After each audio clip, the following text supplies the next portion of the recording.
best sound on a day off? The doorbell with morning groceries. Since I'm officially off the clock, there's no rushing today. We're doing coffee slow and steady. Grab a mug and let's hang out.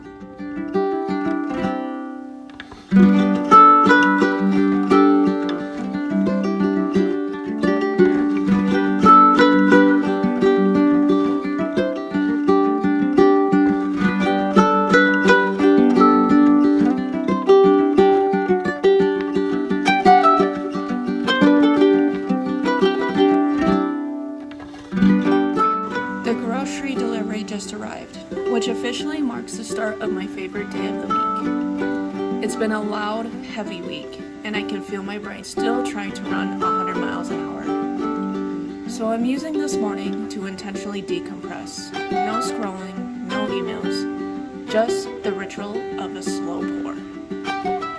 There's something about the steam and the silence that resets everything.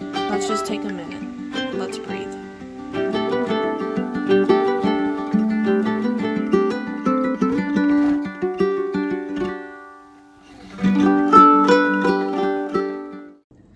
The holidays were incredible, but if I'm being honest, my husband and I ended the year feeling, well, like a walking sugar cookie. We knew we needed a hard reset to get our energy back and clear the brain fog. So we decided to jump back into keto together. Day one wasn't about deprivation, it was about feeling differently. We're swapping the leftover pie for healthy fats and high quality proteins. Doing this as a couple makes such a difference. Having a built-in accountability partner means no one is accidentally ordering pizza at 8 p.m. The goal isn't just a number on the scale, it's about how we feel. We're already noticing more stable energy and thankfully no mid-afternoon crashes. We're going to be documenting the highs and the lows and exactly what we're eating, which is where I am today, cooking some bacon and eggs.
There is something about opening the blinds in this room that feels like opening a fresh page.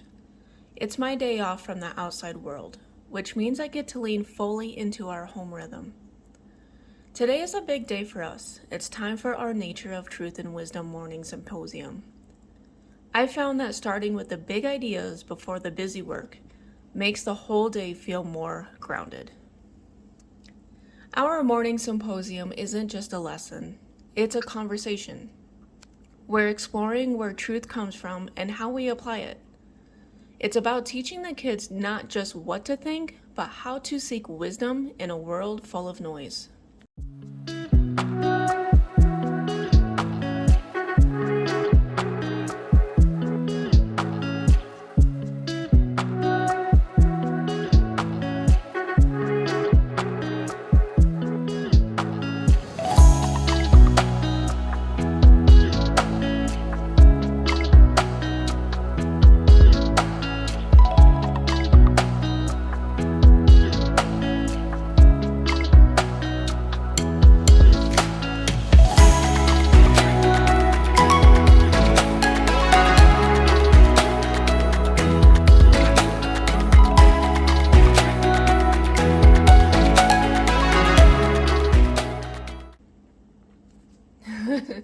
Excuse me, Professor Fluff.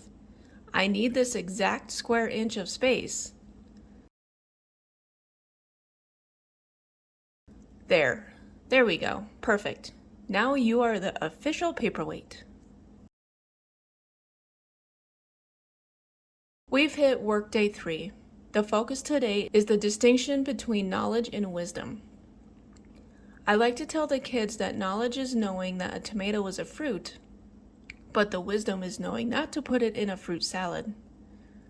We're diving deeper than that, though looking at how ancient truths hold up to our modern life. To wrap up, we're pivoting to our winter study unit. Nature provides the best illustrations for our symposium themes. Today we're starting a hands-on lab, Borax Dendrite growth. We're watching how order and structure emerge from a saturated solution. It's a beautiful metaphor for how wisdom crystallizes over time through experience and patience.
There is a specific kind of magic in the morning where we aren't rushing out the door. On days like this, the kitchen becomes our second classroom. Today's lesson isn't a textbook.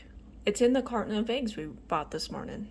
I'm teaching my son a skill he'll use for the rest of his life. The art of the perfect scrambled egg. It starts with the confidence to crack that first shell. We talk about the trick to avoid stray shells, and I watch his little hands with such intense focus. It's more than just breakfast. It's hand-eye coordination, it's following a sequence, and it's sensory. The ting-ting of the whisk against the bowl is the soundtrack to his growing independence. I remind him that we're looking for a uniform gold, no streaks, just a perfect sun-colored base. Now comes the hardest part for a child, the waiting. We'll put the heat on low, always low. I'm teaching him that the heat is a tool, not a race. We're softly pushing around the eggs, creating those soft, pillowy clouds. It's a lesson in gentleness.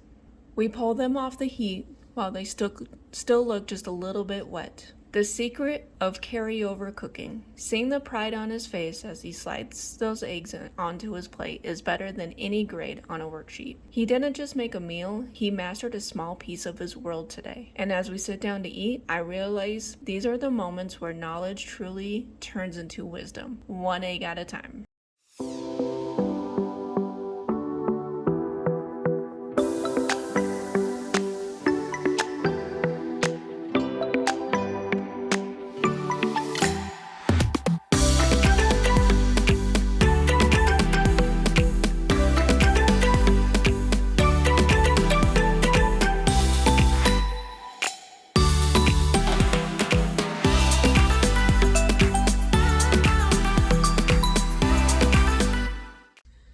The morning symposium has wrapped, and the kitchen has shifted into a new gear.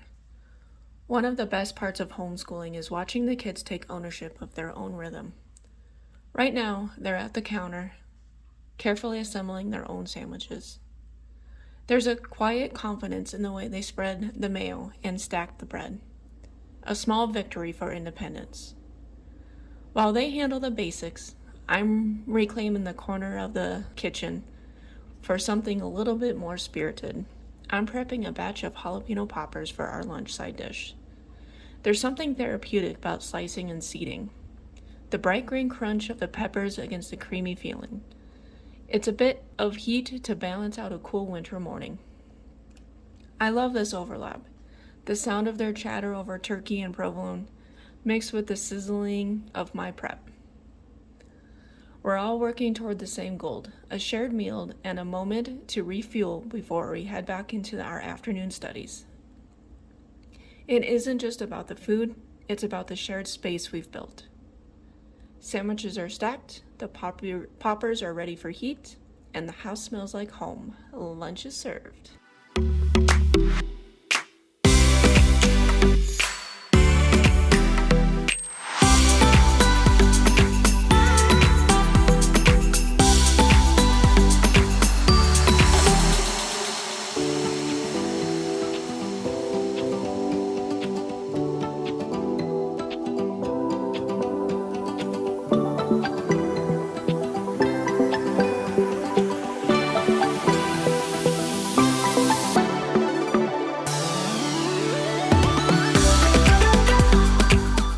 Back at this homeschool table, the Professor Fluff, the cat, has finally surrendered his spot, and we're clearing away philosophy papers to make room for chemistry. There is a specific kind of excitement that ripples through the room when the lab supplies come out. Today, we aren't just reading about nature patterns, we're going to invite them to grow right here on our window ledge. We're gathering our jars, our pipe cleaners, and the borax, the humble ingredients for our winter study dendrite project. Science in the early years is so much about observation and the why behind the how. As I pour the boiling water, we talk about saturation, the idea of a liquid holding as much as it possibly can. My kids watch the borax crystals disappear into the heat, a reminder that just because we can't see something anymore doesn't mean it isn't there. We stir until the water is clear again, creating a hidden environment where the magic is just waiting for a place to land. Next comes the artistry. We're twisting our pipe cleaners into branch-like shapes. In nature, these patterns are everywhere, from the frost on the window to the neurons on our brains. I help them tie the string and balance the pencils across the mouth of the jars. This is the anchor. As they lower the shape into the solution, there's a collective held breath. It looks so simple now, just a fuzzy wire and water. But we know the molecular dance is just about to begin. And now we practice the hardest part of any lab, the wait. Crystals don't rush. They require a drop in temperature and a total lack of disturbance. It's a perfect parallel to our morning symposium on wisdom. Sometimes the most beautiful growth happens in the quiet, when we aren't poking or prodding, but simply letting the process unfold as it was designed to. We place the jars on the ledge of our homeschool room where it can be undisturbed. By tomorrow morning, these jars will be transformed. For now, we clean up the stray powder and leave the science to do its work. Our homeschool day is winding down, but the learning, that's just getting started.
As the science jars find their way home on the windowsill, we move into one of the most important parts of our day, the 5-minute reset.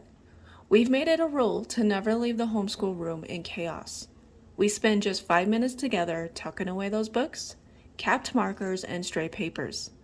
It's a gift we give our future selves, ensuring that when we walk in here tomorrow morning, we're met with a blank canvas and a calm mind, rather than the leftovers of today's mess. With the classroom officially closed, my role shifts. The teacher hat comes off and the homemaker hat goes on. It's my turn to tackle that invisible work that keeps our life moving. I start with the transition of laundry, the rhythmic folding that allows me to process the day's lessons in my head. There's something grounding about the warm, clean-smelling clothes that come out of the washer and the dryer. It's quiet work, but it's the heartbeat of the house. Next, I'm clearing out the bins and taking out the garbage, physically removing the clutter of the day to make room for a fresh evening. These chores aren't a burden. They're the bookends of my day off. By tending to the house now, I'm clearing the path for us just to be together once dinner time hits. The work is truly never done, but for today, it's enough. The house is breathing again, and so am I.